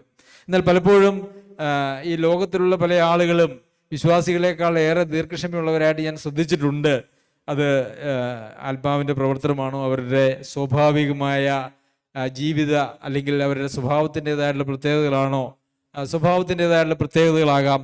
അപ്പോൾ ഈ ലോകത്തിൽ കാണുന്നതായിട്ടുള്ള ആളുകളിൽ സ്വാഭാവികമായിട്ട് അവരിലുണ്ടാകുന്ന പ്രത്യേകത പോലും ദൈവാത്മാവ് പ്രാപിച്ച് ദൈവമക്കളായി തീർന്ന ആളുകൾക്ക് അവരുടെ ജീവിതത്തിൽ ഉണ്ടാകുന്നില്ല എന്ന് പറയുമ്പോൾ എവിടെയോ എന്തോ ഒരു അപാകത അവിടെ സംഭവിച്ചിട്ടുണ്ട് എന്നുള്ളതൊരു യാഥാർത്ഥ്യമാണ്. പ്രിയമുള്ളവരെ, ആത്മാവ് നിറഞ്ഞവരായ 7 പുരുഷന്മാരെ എന്ന് പറഞ്ഞപ്പോൾ അവർ എങ്ങനെയൊക്കെ ആയിരിക്കും ഈ ആത്മനിറവിൻ്റെ ലക്ഷണങ്ങളായിട്ട് അവർ കണ്ടത് എന്ന് നമ്മൾ പരിശോധിച്ചാൽ ഇങ്ങനെയുള്ള കാര്യങ്ങളൊക്കെ ആയിരിക്കും അവർ മിക്കവാറും പരിശോധിച്ചിട്ടുണ്ടാവുക. അവിടെ ആത്മാവ് നിറഞ്ഞവർ ആരൊക്കെയാണ് എന്നും പോലും അവിടെ അപ്പസ്തോലന്മാർ പറയുന്നതായിട്ട് നമ്മൾ കാണുന്നില്ല. എന്തായാലും ആത്മാവ് നിറഞ്ഞവരെ കൊണ്ടുവരാൻ പറഞ്ഞപ്പോൾ അവർക്ക് സംശയമൊന്നും ഉണ്ടായിരുന്നില്ല. അവർ അതെങ്ങനെയാണ് ഞങ്ങൾ അങ്ങനെയുള്ളവരെ കണ്ടുപിടിക്കുന്നത് എന്നുള്ള ചോദ്യം അവിടെ ഉണ്ടായില്ല. ഇനി 7 പേരെ കൊണ്ടുവരാൻ പറഞ്ഞു, ഞങ്ങൾക്ക് 2 പേരെ കിട്ടിയുള്ളൂ എന്നുള്ള പ്രശ്നവും അവിടെ ഉണ്ടായില്ല. അങ്ങനത്തെ യാതൊരു കുഴപ്പങ്ങളും ഉണ്ടായിരുന്നില്ല. ഒരുപക്ഷെ ഇനി ആത്മാവ് നിറഞ്ഞവരായിട്ടുള്ള ആളുകൾ അവിടെ 10 പേരോ 15 പേരോ 20 പേരോ 50 പേരോ ഉണ്ടായിരുന്നുവെങ്കിൽ ഞങ്ങളെ ചിലരെ അതിനകത്ത് നിന്ന് ഒഴിവാക്കിയെന്നുള്ള പരാതിയും അവിടെ ഉണ്ടായിട്ടില്ല. അപ്പോൾ അതും ആത്മനിറവിൻ്റെതായിട്ടുള്ള ഒരു പ്രത്യേകതയാണ് എന്ന് നമുക്ക് കാണുവാനായിട്ട് കഴിയുമല്ലോ. ശരി, ദയ ആത്മനിറവിൻ്റെ ഒരു പ്രത്യേകതയാണ്. ആത്മാവ് നിറഞ്ഞവരായി സങ്കീർത്തനങ്ങളാലും സ്തുതികളാലും ആത്മീയ ഗീതങ്ങളാലും തമ്മിൽ പ്രബോധിപ്പിച്ചും ബുദ്ധി ഉപദേശിച്ചും എന്നൊക്കെ നമ്മൾ വായിക്കുമ്പോൾ നമ്മളെ സംബന്ധിച്ച് ദൈവം ആഗ്രഹിക്കുന്നതായിട്ടുള്ള ഒരു പ്രത്യേകത എന്ന് പറയുന്നത് ആത്മാവ് നിറഞ്ഞിട്ടുള്ളവരാണെങ്കിൽ നാം ദയയുള്ളവരായിരിക്കും എന്നുള്ളതാണ്. ദയയിൽ നിന്നുളവാകുന്നതായിട്ടുള്ള ഒരു കാര്യമാണല്ലോ അതിനുശേഷം പറഞ്ഞിരിക്കുന്നതായിട്ടുള്ള പരോപകാരം എന്ന് പറയുന്നത്. ദയയില്ലാതെ പരോപകാരം ഉണ്ടാകുകയില്ല, ദയുണ്ടെങ്കിൽ പരോപകാരം ഉണ്ടാകുകയും ചെയ്യും. അപ്പോൾ ആത്മാവ് നിറഞ്ഞവരായിട്ട് നാം ഇരിക്കുന്നുവെങ്കിൽ നമുക്ക് ദയ അർഹിക്കുന്നതായിട്ടുള്ള അല്ലെങ്കിൽ ഉപകാരം അർഹിക്കുന്നതായിട്ടുള്ള ദൈവം നമുക്ക് ചുറ്റുമാക്കിയിരിക്കുന്നതായിട്ടുള്ള ആളുകൾ, അവരോട് നമ്മൾ ദയയോടുകൂടിയും അല്ലെങ്കിൽ അവർക്ക് ഉപകാരം ചെയ്യുന്നവരായിട്ടും നമ്മളിരിക്കും. അത് ആത്മനിറവിൻ്റെതായിട്ടുള്ള ഒരു ലക്ഷണമാണ്. ഒരുപക്ഷെ ഈ 7 പേരെ തിരഞ്ഞെടുത്തുകൊണ്ട് വരണമെന്ന് പറഞ്ഞപ്പോൾ അവരിൽ അങ്ങനെയും ചില പ്രത്യേകതകൾ അവിടെ ഈ അന്നത്തെ വിശ്വാസികൾ കണ്ടിരിക്കാം എന്ന് ഞാൻ വിചാരിക്കുന്നു. അന്ന് അവിടെ ഒരു പ്രശ്നം ഉണ്ടായത് എന്തുകൊണ്ടാണ്? യവനന്മാരുടെയായ വിധവമാർക്ക് ലഭിക്കുന്നില്ല, യഹൂദന്മാർക്ക് ഗ്രീക്കുകാർക്ക് ലഭിക്കുന്നില്ല. അങ്ങനെ ഒരു പക്ഷഭേദമൊക്കെ അവിടെ ഉണ്ടായി. അപ്പോൾ ഈ ആത്മാ നിറവോ വിശ്വാസത്തിൻ്റെ അല്ലെങ്കിൽ ജ്ഞാനത്തിൻ്റെ നിറവോ ഇല്ലാത്തതായിട്ടുള്ള ആളുകളായിരുന്നു ആദ്യം അത് കൈകാര്യം ചെയ്തുകൊണ്ടിരുന്നത്. പക്ഷേ അപ്പസ്തോലന്മാർ അത് ഏറ്റെടുക്കാനായിട്ട് അവർക്ക് സമയവുമില്ല. അപ്പോൾ പിന്നെ അവിടുത്തെ പ്രശ്നങ്ങൾക്ക് പരിഹാരമായിട്ട് എന്ത് കൊണ്ടുവരണം? ആത്മാവ് നിറഞ്ഞവരായ, ജ്ഞാനം നിറഞ്ഞവരായിട്ടുള്ള അല്ലെങ്കിൽ വിശ്വാസം നിറഞ്ഞവരായിട്ടുള്ള ആളുകൾ, കൃപ നിറഞ്ഞവരായിട്ടുള്ള, ശക്തിയുള്ളവരായിട്ടുള്ള ആളുകൾ ആ ശുശ്രൂഷ ഏറ്റെടുക്കണം എന്നാണ് അവിടെ പറഞ്ഞിരിക്കുന്നത്. അപ്പോൾ അവർ തിരഞ്ഞെടുത്തപ്പോൾ അവർ ആരെയൊക്കെ ആയിരിക്കും തിരഞ്ഞെടുത്തിരിക്കുക? ദയയുള്ളവരെ, അല്ലേ? മറ്റുള്ളവരെ ശുശ്രൂഷിക്കുവാനും മറ്റുള്ളവരെ കരുതുവാനും മറ്റുള്ളവരുടെ ആവശ്യങ്ങൾ ചോദിച്ചറിഞ്ഞ് അവരുടെ പ്രശ്നങ്ങൾ ചോദിച്ചറിഞ്ഞ് എല്ലാവർക്കും ഒരേ നിലയിലല്ല ദയയും ഉപകാരവും ഒക്കെ അർഹിക്കുന്നത്. ചിലർക്കൊക്കെ അത് അവരുടെ മാനസികമായിട്ടുള്ള പ്രയാസത്തിലൂടെ കടന്നു പോകുന്ന ആളുകളാണെങ്കിൽ അവർക്ക് ആശ്വാസത്തിൻ്റെ വാക്കുകളാണ് അവർക്ക് വേണ്ടത്. ഏതെങ്കിലും ആകുലതകൾ ഉള്ള ആളുകളാണെങ്കിൽ അവരോട് നമ്മൾ ദയ കാണിക്കുമ്പോൾ അവർക്ക് ധൈര്യം പകർന്നു കൊടുക്കുകയാണ് ചെയ്യേണ്ടത്, അല്ലേ? ഉൾക്കരുത്തില്ലാത്തവരെ ധൈര്യപ്പെടുത്തുവിൻ, ബലഹീനരെ താങ്ങുവിൻ. അതൊക്കെയാണ് സഭയിലുള്ള ദൈവീക പ്രമാണം എന്ന് പറയുന്നത്. ചിലർക്ക് ഒരുപക്ഷെ സാമ്പത്തികമായിട്ടുള്ള പ്രയാസങ്ങൾ ഉണ്ടായിരിക്കാം. അപ്പോൾ അത് അവിടെയായിരിക്കും അവർക്ക് ഒരു ആശ്വാസം അല്ലെങ്കിൽ ആവശ്യമുണ്ടായിരിക്കേണ്ടത്. അത് ഈ ആത്മനിറവുള്ള ആളുകൾ എന്ത് ചെയ്യുമെന്ന് ചോദിച്ചു കഴിഞ്ഞാൽ അവരത് അവരുടെ സ്വഭാവമാണ്. ഈ ആത്മനിറവ് എന്ന് പറയുമ്പോൾ അവരുടെ സ്വഭാവത്തിൽ വരുന്നതായിട്ടുള്ള മാറ്റത്തിൻ്റെ ഫലമായിട്ടാണല്ലോ. അവരതങ്ങനെ ശ്രദ്ധിച്ചുകൊണ്ടേയിരിക്കും. പ്രശ്നങ്ങൾ എവിടെയാണ്, ആവശ്യം എവിടെയാണ് എന്നുള്ളത് അവർ ശ്രദ്ധിച്ച് അതിനുവേണ്ടി അവരുടെ കരങ്ങളെ നീട്ടുന്നതായിട്ടുള്ള ആളുകളായിരിക്കും. അതല്ല എങ്കിൽ അവർ സമയം കണ്ടെത്തി അങ്ങനെയുള്ള ആളുകളെ പോയി കണ്ട് അവർക്ക് ആശ്വാസവും ധൈര്യവും ബലവുമൊക്കെ കൊടുക്കുന്ന ആളുകളായിരിക്കും. പ്രിയമുള്ളവരെ, ആത്മനിറവ് എന്ന് പറയുമ്പോൾ നമ്മളുടെ ജീവിതത്തിൽ ഉണ്ടായിരിക്കേണ്ടതായിട്ടുള്ള അല്ലെങ്കിൽ ഉണ്ടാകുന്നതായിട്ടുള്ള പ്രത്യേകതകളാണ്. വിശ്വസ്തത. വിശദീകരണം ആവശ്യമില്ലല്ലോ. ദൈവാത്മാവ് നിറഞ്ഞിരിക്കുന്ന ഒരാൾക്ക് അവിശ്വസ്തത കാണിക്കാനായിട്ട് കഴിയുമോ? അവിശ്വസ്തനാകാൻ കഴിയുമോ? ഇല്ല. എല്ലാ കാര്യങ്ങളിലും അവർ വിശ്വസ്തരായിരിക്കും എന്ന് നമ്മൾ വായിക്കുന്നുണ്ട്. വീണ്ടും സൗമ്യത, ഇന്ദ്രിയജയം, സൗമ്യത. ആത്മാവ് ഒരിക്കലും ഒരു നിഗളത്തിൻ്റെ ആത്മാവല്ല, ഭീരുത്വത്തിൻ്റെ ആത്മാവല്ല, നിഗളത്തിൻ്റെ ആത്മാവല്ല. ദൈവാത്മാവാണ് നമ്മിൽ വസിക്കുകയും നമ്മെ നിയന്ത്രിക്കുകയും ചെയ്യുന്നതെങ്കിൽ നമ്മൾ വളരെ സൗമ്യതയുള്ള, താഴ്മയുള്ള ആളുകളായിരിക്കും. എവിടെയാണ് ഈ സൗമ്യതയും താഴ്മയും ഒക്കെ വെളിവാകുന്നത്? സൗമ്യത എന്ന് പറയുന്നത് നമ്മുടെ മറ്റുള്ളവരുമായിട്ടുള്ള നമ്മുടെ ഇടപാടിൽ, ബന്ധത്തിൽ, സംസാരത്തിൽ, പെരുമാറ്റത്തിൽ ഒക്കെയാണ് നമ്മുടെ സൗമ്യത വെളിപ്പെടേണ്ടത്. അങ്ങനെ നമ്മളുടെ സംസാരവും നമ്മളുടെ മറുപടികളും നമ്മളുടെ ചോദ്യങ്ങളും നമ്മളുടെ ഉത്തരങ്ങളും എല്ലാം അത് സൗമ്യതയുടെ ആത്മാവിൽ എന്ന് നാം വായിക്കുന്നത് പോലെ സൗമ്യതയിലാണെങ്കിൽ അത് ഒരു ആത്മനിറവിൻ്റെ ഒരു ലക്ഷണമാണ്.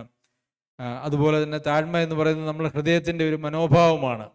ഞാൻ എല്ലാവരേക്കാളും വലിയവനാണ് എന്നോ ഞാൻ എല്ലാവരേക്കാൾ ശ്രേഷ്ഠനാണോ എന്നോ ഒന്നും ഒരിക്കലും ഒരു താഴ്മയുള്ളതായിട്ടുള്ള ഒരു മനുഷ്യന് തോന്നുകയില്ല.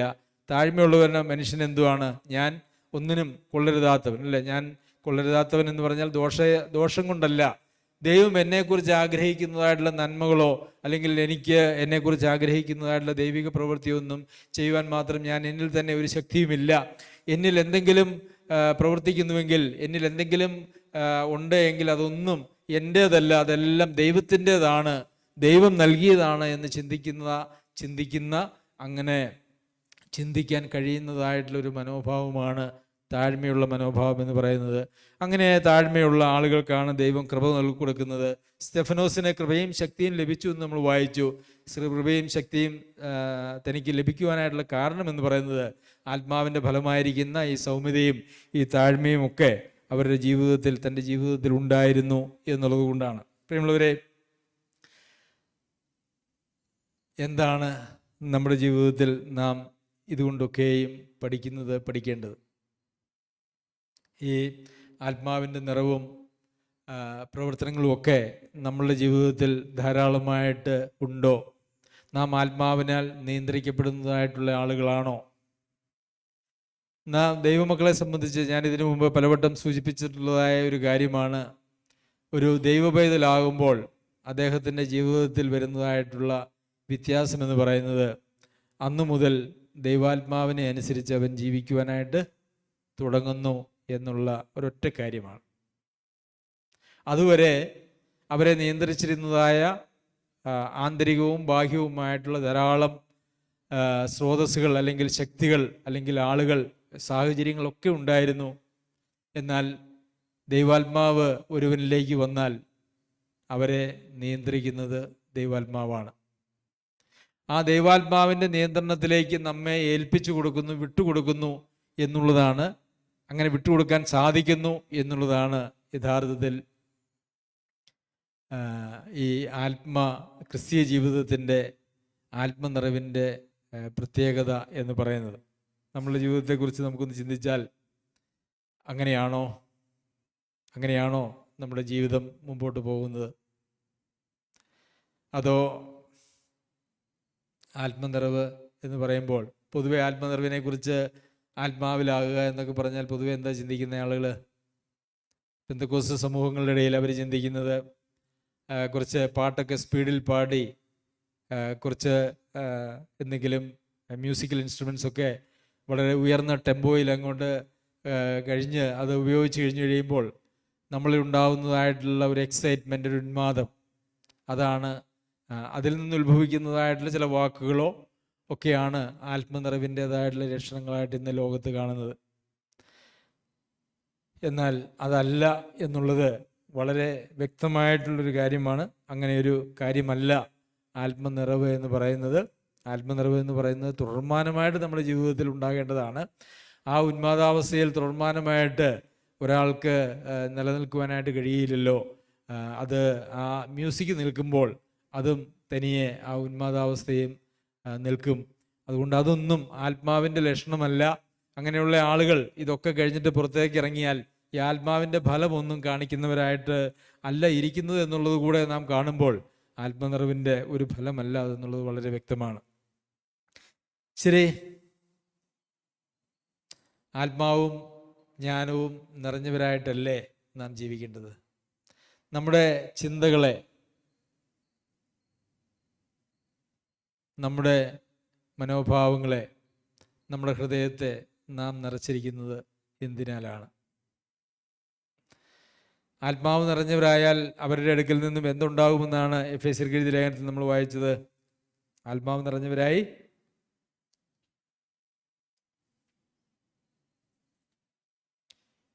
15:18 വീഞ്ഞു കുടിച്ച് മത്തരാവരുത്, അതിനാൽ ദുർനിറപ്പ് ഉണ്ടാകുമല്ലോ. ആത്മാവ് നിറഞ്ഞവരായി സങ്കീർത്തനങ്ങളാലും സ്തുതികളാലും ആത്മീയഗീതങ്ങളാലും തമ്മിൽ സംസാരിച്ചും നിങ്ങളുടെ ഹൃദയത്തിൽ കർത്താവിന് പാടിയും കീർത്തനം ചെയ്തും നമ്മുടെ കർത്താവായ യേശുക്രിസ്തുവിന്റെ നാമത്തിൽ ദൈവവും പിതാവുമായവന് എല്ലായ്പ്പോഴും എല്ലാറ്റിനും വേണ്ടിയും സ്തോത്രം ചെയ്തുകൊള്ളുവിൻ.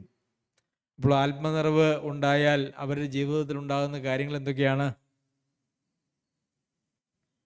അവര് സങ്കീർത്തനങ്ങളാലും സ്തുതികളാലും, ഇത് സഭായോഗത്തിൽ മാത്രമുള്ളതായിട്ടുള്ള ഒരു കാര്യമല്ല കേട്ടോ. സഭായോഗത്തിൽ മാത്രം ഉള്ളൊരു കാര്യമായിട്ടാണോ ഇവിടെ എഴുതിയിരിക്കുന്നത്? അല്ല, ഇത് സഭായോഗത്തിൽ മാത്രമുള്ളതായിട്ടുള്ളൊരു കാര്യമല്ല. അപ്പോൾ ആത്മാവ് നിറഞ്ഞവരായാൽ നമ്മുടെ വായിൽ എന്താ ഉണ്ടാവുക? സങ്കീർത്തനങ്ങൾ ഉണ്ടാകും, സ്തുതികൾ ഉണ്ടാകും, ആത്മീയ ഗീതങ്ങൾ ഉണ്ടാകും.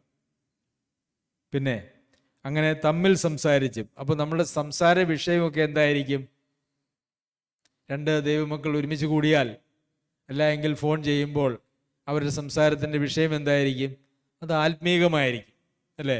കാരണം അവർ രണ്ടുപേരും ആത്മാവിനാലാണ് നിയന്ത്രിക്കപ്പെടുന്നതെങ്കിൽ അവർ തമ്മിലുള്ള സംസാരത്തിൻ്റെ വിഷയം സങ്കീർത്തനങ്ങളും സ്തുതികളും ആത്മീക ഗീതങ്ങളും ഒക്കെ ആയിരിക്കും. അതുമാത്രവുമല്ല, നിങ്ങളുടെ ഹൃദയങ്ങളിൽ കർത്താവിന് പാടി. എപ്പോഴാണ് നമ്മൾ മൗനമായി മൂളിപ്പാട്ട് പാടുക എന്ന് കേട്ടിട്ടുണ്ട്, അല്ലേ? മൂളിപ്പാട്ട്. നമ്മളുടെ മൂളിപ്പാട്ട് എന്താണ്? സിനിമ പാട്ടാണോ? അല്ല. നമ്മുടെ മൂളിപ്പാട്ട് നമ്മുടെ ഹൃദയത്തിൽ നാം പാടുന്നത് ആർക്കു വേണ്ടിയാണ്?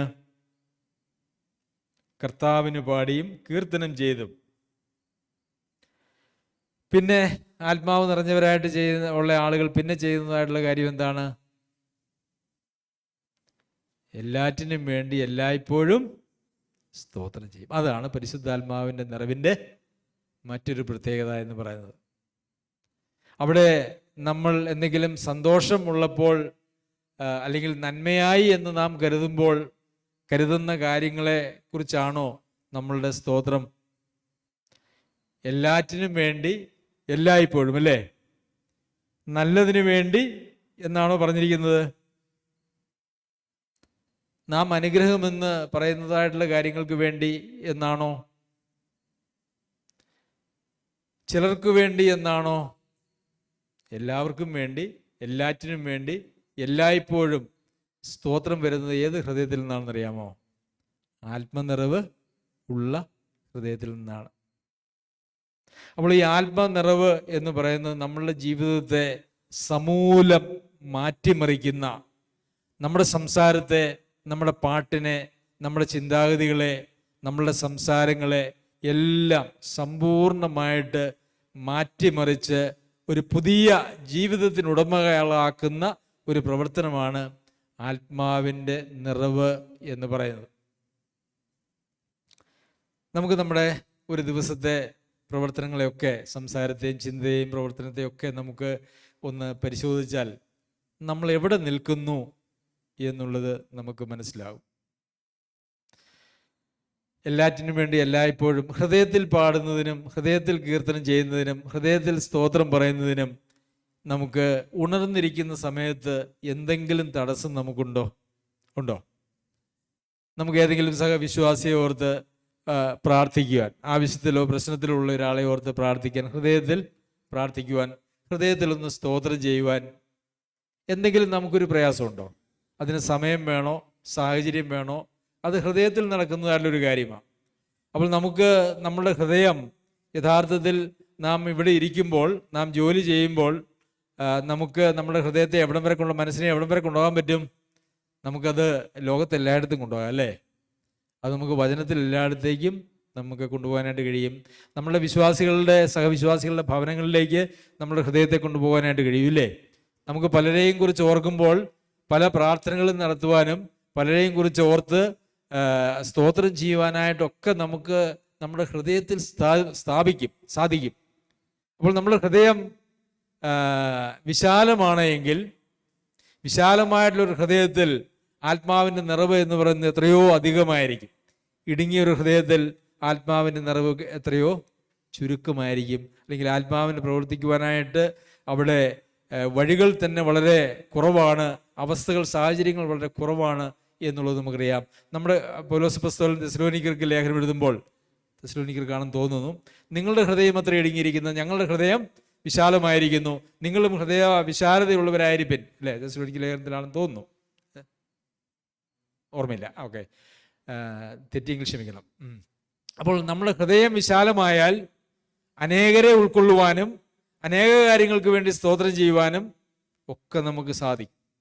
വിശാലമായുള്ളൊരു ഹൃദയത്തിൽ ദൈവാത്മാവിന് ധാരാളം കാര്യങ്ങൾ ചെയ്യുവാനായിട്ടും കഴിയും. ഇടുങ്ങിയൊരു ഹൃദയത്തിൽ, ഞെരുങ്ങിയൊരു ഹൃദയത്തിൽ ദൈവാത്മാവിൻ്റെ പ്രവർത്തനം എന്ന് പറയുന്നത് അത് വളരെ പ്രയാസമാണ് എന്ന് നമുക്കറിയാമല്ലോ. അപ്പോൾ ഈ ആത്മാവ് നിറഞ്ഞവരായി നിങ്ങൾ ഈ കാര്യങ്ങളൊക്കെയും ചെയ്യണം എന്ന് പറഞ്ഞതിന് ശേഷം ഈ ആത്മനിറവുള്ള ആളുകളെ കുറിച്ച് തുടർന്ന് വീണ്ടും ആ ലേഖനം തുടരുകയാണ്. 5-ാമത്തെ അധ്യായത്തിൽ എല്ലായ്പ്പോഴും എല്ലാറ്റിനും വേണ്ടി സ്തോത്രം ചെയ്തുകൊള്ളു എന്ന് പറഞ്ഞിട്ട് ഈ ആത്മനിറവുള്ള ആളുകളോട് പറയാണ്, ക്രിസ്തുവിൻ്റെ ഭയത്തിൽ അന്യോന്യം കീഴ്പ്പെട്ടിരിപ്പീൻ. ഈ ക്രിസ്തുവിൻ്റെ ഭയത്തിൽ അന്യോന്യം കീഴ്പ്പെട്ടിരിക്കണമെങ്കിൽ അത് ആത്മാവ് നിറഞ്ഞവരായിരിക്കുന്ന ആളുകൾക്ക് മാത്രമേ കഴിയുകയുള്ളൂ. അന്യോന്യം കീഴ്പ്പെട്ടിരിക്കുക എന്ന് പറഞ്ഞു കഴിഞ്ഞാൽ എല്ലാവരും അന്യോന്യം കീഴ്പ്പെടുന്നു. ആലോചിച്ച് നോക്കിയേ, അതിനകത്ത് അവിടെ മൂപ്പന്മാരെന്നോ ശുശ്രൂഷകന്മാരെന്നോ ശുശ്രൂഷകാര്യത്തിലൊന്നും അങ്ങനെ യാതൊരു വ്യത്യാസവുമില്ല. എല്ലാവരും അന്യോന്യം കീഴ്പ്പെട്ടിരിക്കുന്ന മനോഹരമായിട്ടുള്ളൊരവസ്ഥ, അത് സഭയിലല്ലാതെ ലോകത്ത് എവിടെയെങ്കിലും അങ്ങനെ ഒരു വ്യവസ്ഥയുണ്ടോ? ഏതെങ്കിലും സ്ഥാപനത്തിൽ എല്ലാവരും അന്യോന്യം കീഴ്പ്പെട്ടിരിക്കുന്നുള്ളൊരു പ്രമാണം നിങ്ങൾ കേട്ടിട്ടുണ്ടോ? ഏതെങ്കിലും ഒരു രാജ്യത്ത്, ഏതെങ്കിലും ഒരു ഭരണതലത്തിൽ, അല്ലേ? ഇന്ത്യയിലാണെങ്കിൽ പ്രസിഡന്റിന് എല്ലാവരും സാങ്കേതികമായിട്ട് കീഴ്പ്പെട്ടിരിക്കണം. സുപ്രീം കോടതി ജഡ്ജി ഉണ്ട്, പരമാധികാരി, ആ മേഖലയിൽ പരമാധികാരി സുപ്രീം കോടതി ചീഫ് ജസ്റ്റിസാണ്. പ്രധാനമന്ത്രിയുണ്ട്, സ്റ്റേറ്റിൽ മുഖ്യമന്ത്രിയുണ്ട്. അന്യോന്യം കീഴടങ്ങിയിരിക്കണം എന്ന് പറഞ്ഞിരിക്കുന്ന ഒരു വ്യവസ്ഥ ലോകത്ത് ഒരിടത്തുമില്ല. അത് ദൈവസഭയിൽ മാത്രമുള്ളതായിട്ടുള്ളൊരു കാര്യമാണ്. അതാണ് ദൈവസഭയുടെ മനോഹരത്വം എന്ന് പറയുന്നത്. എല്ലാവരും അന്യോന്യം കീഴടങ്ങിയിരിക്കുന്നു. ആരെങ്കിലും ഒരാൾ കീഴടങ്ങാതിരുന്നാൽ അതിൻ്റെ അർത്ഥം എന്താണെന്ന് അറിയാമോ?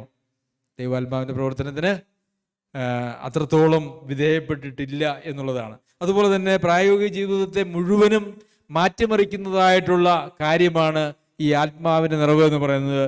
തുടർന്ന് അന്യോന്യം കീഴ്പ്പെട്ടിരിക്കണമെന്ന് പറയുന്നു. അതിനുശേഷം ഭാര്യമാരെ കർത്താവിനെന്ന പോലെ സ്വന്തം ഭർത്താക്കന്മാർക്ക് കീഴടങ്ങുവിൻ. അങ്ങനെ കീഴടങ്ങാൻ കഴിയുന്നത് എപ്പോഴാണെന്നറിയാമോ?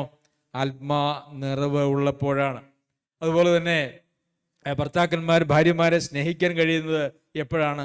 അതും ഈ ആത്മനിറവ് ഉള്ളപ്പോൾ മാത്രമാണ്. അതുപോലെ സഭയിലും സഹോദരന്മാരുടെ ഇടയിലും എല്ലാം 6-ാമത്തെ അധ്യായത്തിലേക്ക് വരുമ്പോൾ മക്കൾ മാതാപിതാക്കന്മാർ എന്നുള്ള കാര്യത്തിലേക്ക് വരുന്നു. വീണ്ടും ദാസന്മാരും യജമാനന്മാരും എന്നുള്ള കാര്യത്തിലേക്ക് വരുന്നു. ഇതിപ്പോൾ അധ്യായങ്ങളും വാക്യങ്ങളുമായിട്ട് തിരിച്ചിരിക്കുന്നത് പഠനത്തിനും ഒക്കെ ഉള്ള സൗകര്യത്തിന് വേണ്ടിയിട്ടാണ്. ഇതെല്ലാം തുടർമാനമായിട്ട് എഴുതിയിരിക്കുന്നു. ഒരു ലെറ്റർ പോലെയാണ് ഈ എല്ലാ പുസ്തകങ്ങളും എഴുതിയിരിക്കുന്നത് എന്ന് നമുക്കറിയാമല്ലോ. അപ്പോൾ ഉള്ളതായിട്ടുള്ള ആളുകളുടെ അവരുടെ കുടുംബജീവിതത്തെ, അവരുടെ തൊഴിൽ മേഖലയെ, അവരുടെ സഭാജീവിതത്തെ, അവരുടെ സ്വന്തം ഹൃദയത്തെ, സ്വന്തം ജീവിതത്തെ പോലും സമൂലമായി മാറ്റിമറിക്കുന്നതായിട്ടുള്ള കാര്യമാണ് ഈ ആത്മാവിൽ ഉള്ള ജീവിതം, ആത്മാവിനാൽ നിയന്ത്രിക്കപ്പെടുന്ന ജീവിതം എന്ന് പറയുന്നത്. അത് ജോലിസ്ഥലത്ത് അത് വ്യക്തമാണ്, കുടുംബത്തിൽ അത് വ്യക്തമാണ്, മറ്റ് ലോകത്തിലെ ആളുകളുമായിട്ടുള്ള സംസാര ഇടപാടുകളിൽ അത് വ്യക്തമാണ്, സഭയിൽ അത് വ്യക്തമാണ്, അത് ഒരു മനുഷ്യൻ്റെ ഹൃദയത്തിലും അത് വ്യക്തമാണ്. നമ്മുടെ ഹൃദയം ആത്മാവിനാൽ നിറയപ്പെട്ടതാണെങ്കിൽ നമ്മുടെ ഉള്ളിൽ എന്തുണ്ടാകും? എപ്പോഴും സ്തുതികളുണ്ടാകും, സ്തോത്രങ്ങളുണ്ടാകും, പ്രാർത്ഥനകളുണ്ടാകും, കീർത്തനങ്ങളുണ്ടാകും. നമുക്ക് അന്യോന്യം കീഴടങ്ങിയിരിക്കുവാനായിട്ട് യാതൊരു വക പ്രയാസവും ഉണ്ടാകുകയില്ല എന്നുള്ളതാണ്. ഇത് പറയുന്നത് എന്ത് പറഞ്ഞിട്ടാണെന്നറിയാമോ? 5:17 ബുദ്ധിഹീനരാകാതെ കർത്താവിൻ്റെ ഇഷ്ടം ഇന്നതെന്ന് ഗ്രഹിച്ചുകൊള്ളുവിൻ എന്ന് പറഞ്ഞിട്ടാണ്. ഇത് ദുഷ്കാലമാകിയാൽ സമയം തക്കത്തിൽ ഉപയോഗിച്ചുകൊള്ളുവിൻ, ബുദ്ധിഹീനരാകാതെ കർത്താവിൻ്റെ ഇഷ്ടം ഇന്നതെന്ന് ഗ്രഹിച്ചുകൊള്ളുവിൻ എന്ന് പറഞ്ഞിട്ടാണ് ഈ കാര്യങ്ങൾ പറയുന്നത്. അപ്പോൾ കർത്താവിൻ്റെ ഇഷ്ടം ഗ്രഹിക്കുന്ന ആളുകൾ ഈ നിലയിൽ പോകും. അല്ലെങ്കിൽ അവരുടെ അവസ്ഥ എന്താണ്? ആത്മാവിനാൽ നിയന്ത്രിക്കപ്പെടാത്തതായിട്ടുള്ള ആളുകൾ ഒരുപക്ഷെ ബുദ്ധിഹീനത കൊണ്ട് അവർ, അല്ലെങ്കിൽ ആത്മാവിൻ്റെ നിയന്ത്രണത്തിന് തന്നെ ഏൽപ്പിച്ചു കൊടുക്കാത്ത ആളുകളെ സംബന്ധിച്ചിടത്തോളം അവർ ബുദ്ധിയില്ലാത്തവർ, മന്ദബുദ്ധികളെന്നോ ബുദ്ധിയില്ലാത്തവരെന്നോ, അതല്ല എങ്കിൽ അങ്ങനെയുള്ള പ്രയോഗങ്ങളാണ് അവരെക്കുറിച്ച് പറയുന്നത്. അപ്പോൾ ബുദ്ധിയുള്ള വിശ്വാസികളെ സംബന്ധിച്ചിടത്തോളം അവരെങ്ങനെ ജീവിക്കും? അവരവരുടെ ജീവിതത്തെ ദൈവാത്മാവിന് സമർപ്പിക്കും. അവരുടെ ജീവിതത്തിൽ ഉണ്ടാകുന്നതായിട്ടുള്ള വ്യത്യാസം എല്ലാ മേഖലകളിലും എന്ന് പറഞ്ഞാൽ നമ്മൾ ഇപ്പോൾ കണ്ടു, നമ്മുടെ ഉള്ളിൽ തന്നെ വലിയൊരു രൂപാന്തരം, മാറ്റമാണ് ഉണ്ടാകുന്നത്. എല്ലാറ്റിനും വേണ്ടി എല്ലായ്പ്പോഴും സ്തോത്രം ചെയ്യുവാൻ പലപ്പോഴും നമുക്ക് പ്രതിസന്ധികൾ നേരിടുമ്പോൾ സ്തോത്രം ചെയ്യാനായിട്ട് സാധിക്കുമോ? പ്രിയമുള്ളവരെ, ഒരു കാര്യം ഞാൻ പറയാം, കഷ്ടതയിലൂടെയും അല്ലാതെ ഒരു ദൈവിക പ്രവൃത്തി ഇന്ന് ദൈവമക്കളുടെ ജീവിതത്തിൽ നടക്കുന്നില്ല. ഞാൻ ഈ അടുത്തിടെ ഒരു സഹോദരിയുമായിട്ട് സംസാരിച്ചു. ആ സഹോദരി ഒന്ന് വീണ് മുട്ട് പൊട്ടിയോ എന്നുള്ള ഒരു സംശയം ആ സഹോദരിക്കുണ്ടായി. അപ്പോൾ ആ സഹോദരി ദൈവത്തോട് ഇങ്ങനെ പ്രാർത്ഥിച്ചു എന്നാണ് എന്നോട് പറഞ്ഞത്. കർത്താവെ, മുട്ട് പൊട്ടരുത് എന്നാണ് എൻ്റെ ആഗ്രഹം. ഇനിയല്ല, മുട്ടിന് പൊട്ടൽ കർത്താവ് തന്നാലും ഞാൻ ദൈവത്തെ സ്തുതിക്കുന്നു, ഞാൻ ദൈവത്തിന് നന്ദി പറയുന്നു. വിശ്വാസവും ആത്മനിറവും ആളുകളുടെ ഹൃദയങ്ങളിൽ കൊടുക്കുന്നതായിട്ടുള്ള വലിയ വ്യത്യാസമാണ്. രോഗത്തിൽ, പ്രയാസത്തിൽ, വേദനയിൽ, അപകടങ്ങളിൽ എല്ലാം ആ ദൈവത്തിൻ്റെ മുഖത്തേക്ക് നോക്കി കർത്താവ് എന്നെ കടത്തിവിടുന്നതായിട്ടുള്ള എല്ലാ സാഹചര്യങ്ങൾക്കും നന്ദി കർത്താവെ. ഇതിലൂടെയൊക്കെയും ഞാൻ ബുദ്ധിഹീനരാകാതെ ദൈവത്തിൻ്റെ ഇഷ്ടം എന്ന് ഗ്രഹിച്ചല്ലേ? ബുദ്ധിഹീനരാകാതെ കർത്താവിൻ്റെ ഇഷ്ടം ഇന്നതെന്ന് ഗ്രഹിച്ചുകൊള്ളുവിൻ. കർത്താവിൻ്റെ ഇഷ്ടം ഗ്രഹിക്കണമെങ്കിൽ ആത്മാവിൻ്റെ നിയന്ത്രണത്തിൽ ജീവിക്കുന്നതായിട്ടുള്ള ആളുകൾക്ക് മാത്രമേ അത് സാധിക്കുകയുള്ളൂ.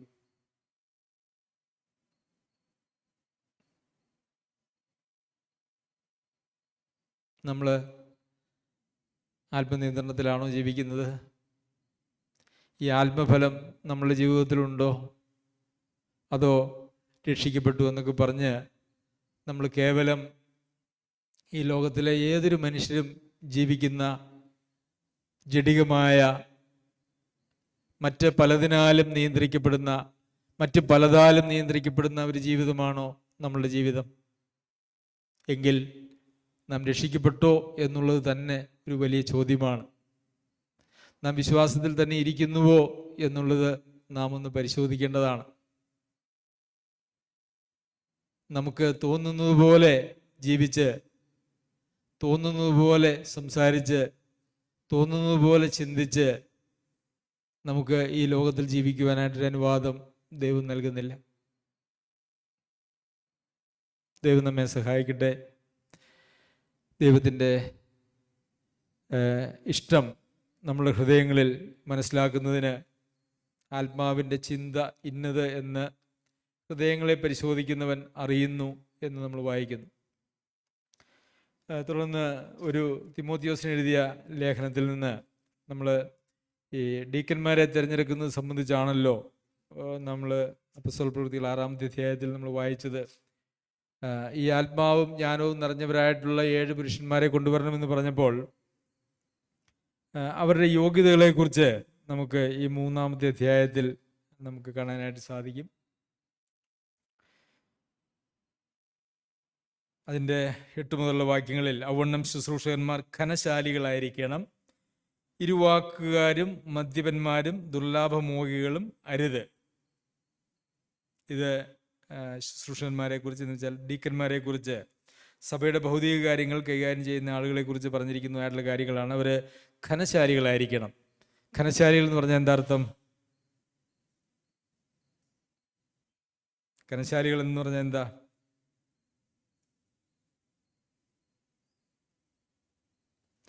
ധൈര്യമുള്ളവരല്ലേ?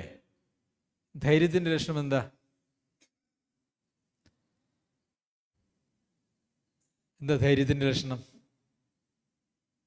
ഒരാൾ ഒന്ന് പറഞ്ഞു, എന്നാൽ പിന്നെ അങ്ങനെ ചെയ്തേക്കാം എന്നായി. അപ്പം വേറൊരാൾ മറ്റൊന്ന് പറഞ്ഞു, എന്നാൽ പിന്നെ അങ്ങനെ ആകട്ടെ എന്ന് പറഞ്ഞു. അങ്ങനെ ഇങ്ങനെ ഒന്നും അങ്ങോട്ടും ഇങ്ങോട്ടും ഒന്നും ഒരു ചാഞ്ചാട്ടമില്ല. അവർ ഘനശാലികളായിരിക്കണം. ആളുകൾ പറയുന്നതിനോ ആളുകൾ നിയന്ത്രിക്കുന്നതിനോ അനുസരിച്ച് നിയന്ത്രിക്കപ്പെടാതെ ആത്മാവിൻ്റെ നിയന്ത്രണത്തിൽ തന്നെ നിലനിൽക്കുവാനായിട്ടുള്ള പ്രാപ്തിയാണ് ദൈവാത്മാവ് കൊടുക്കുന്നത്. സഭയിൽ പലപ്പോഴും എല്ലാവരും ഒരേ ആത്മീയ നിലവാരത്തിലുള്ളതായിട്ടുള്ള ആളുകളായിരിക്കുകയില്ല.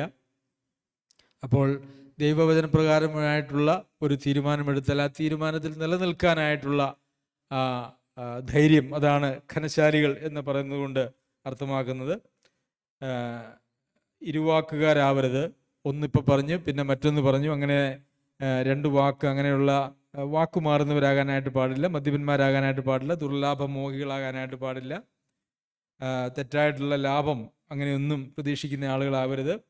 അവർ വിശ്വാസത്തിൻ്റെ മർമ്മം ശുദ്ധ മനസാക്ഷിയിൽ വെച്ച് കൊള്ളുന്നവരായിരിക്കണം. വിശ്വാസത്തിൻ്റെ മർമ്മം എന്ന് പറഞ്ഞാൽ എന്താണ്? വിശ്വാസത്തിൻ്റെ മർമ്മം എന്താണ്? ഭക്തിയുടെ മർമ്മം എന്ന് പറഞ്ഞുകൊണ്ട് ആ അധ്യായത്തിൻ്റെ തന്നെ അവസാന ഭാഗങ്ങളിൽ അത് എഴുതിയിട്ടുണ്ട്. അതായത് അടിസ്ഥാനപരമായിട്ടുള്ള എല്ലാ വിശ്വാസ സത്യങ്ങളും, കർത്താവായ യേശു ക്രിസ്തുവിലൂടെയുള്ള രക്ഷയും അതിനോടനുബന്ധിച്ചുള്ള മനുഷ്യൻ്റെ ജീവിതവും എല്ലാം അതിനെ സംബന്ധിച്ചൊക്കെ വളരെ വ്യക്തമായിട്ടുള്ള കാര്യങ്ങൾ ശുദ്ധ മനസാക്ഷിയിൽ വെച്ച് കൊള്ളുന്നവരായിരിക്കണം. അവരെ ആദ്യം പരീക്ഷിക്കണം. അനിന്ദരായി കണ്ടാൽ അവരെ ശുശ്രൂഷ ഏൽക്കട്ടെ എന്നാണ് നമുക്ക് അവിടെ കാണാനായിട്ട് കഴിയുന്നത്. അതുപോലെ തന്നെ സ്ത്രീകളെക്കുറിച്ച് പറയുമ്പോഴും അവർ ഘനശാലികളായി, അവിടെയും ഔവണ്ണം സ്ത്രീകളും ഘനശാലികൾ. പുരുഷന്മാരെക്കുറിച്ചും സ്ത്രീകളെക്കുറിച്ചും അങ്ങനെ ഒരു വാക്ക് ഉപയോഗിച്ചിരിക്കുന്നത് ശ്രദ്ധിക്കുമല്ലോ. ഏഷണി പറയാതെ നിർമ്മതമാരും എല്ലാറ്റിലും വിശ്വസ്തരുമായിരിക്കണം. ശുശ്രൂഷന്മാർ ഏകഭാര്യയുള്ള ഭർത്താക്കന്മാരും മക്കളെയും സ്വന്തം കുടുംബങ്ങളെയും നന്നായി ഭരിക്കുന്നവരുമായിരിക്കണം. അപ്പോൾ ഇതൊക്കെയാണ് ഈ ആത്മാവ് നിറഞ്ഞവരായി, ആത്മാവും ജ്ഞാനവും നിറഞ്ഞവരായി എന്ന് പറയുമ്പോൾ നമുക്ക് അതിൽ നിന്നും അർത്ഥമാക്കാവുന്ന മറ്റ് ചില കാര്യങ്ങൾ പിന്നീട് അപ്പോസ്തലൻ തിമോത്തിയോസിന് ലേഖനം എഴുതുമ്പോൾ അവിടെ വിശദമാക്കി കൊടുക്കുന്നത്. ദൈവം നമ്മെ സഹായിക്കട്ടെ. നമുക്ക് ദൈവസന്നിധിയിൽ നമ്മളെ തന്നെ സമർപ്പിച്ച് പ്രാർത്ഥിക്കാം. ഈ സമയത്ത് ഒരു സഹോദരനും ഒരു സഹോദരിയും ഈ വിഷയങ്ങളെ ദൈവസന്നിധിയിൽ സമർപ്പിച്ച് പ്രാർത്ഥിക്കാം.